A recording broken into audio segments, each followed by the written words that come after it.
ACT-CIS partylist Representative Eric Yap insulted Pinoy Ako blogger Jover Laurio's physical appearance. Lahat na lang po puro galit, puro maling informasyon. Iisa lang po ang tama sa informasyon na pinost niya. Kung saan meron dumuka niya na ipinapakita niya ano po ang itsura ng COVID kung ito ay magiging tao. Yap said this at the budget briefing of the Office of the President. He was reacting to this post.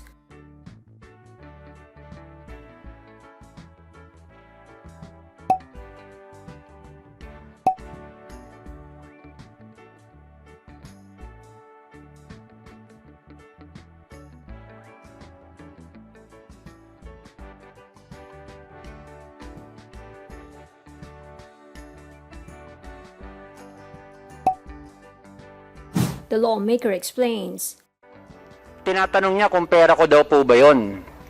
Unang-una, ang sagot ko, opo, pera ko po yun, dinonate ko, at hindi ko po alam na ganun po ang ginawa ng taga Benguet dyan out of gratitude. Yap also clarified they have changed the name of the facility. Nung nalaman ko yun at nakita ko yun, kinausap ko kagad yung head ng Benguet dyan na please po, tanggalin yung pangalan ko at ilagay nila ang pangalang Benguet.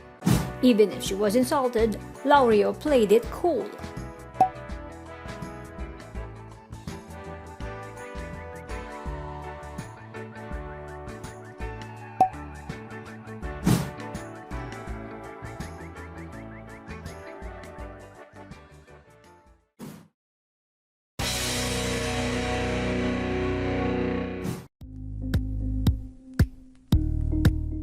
Thank you for watching Politiko TV. Please like and subscribe to our channel for more videos.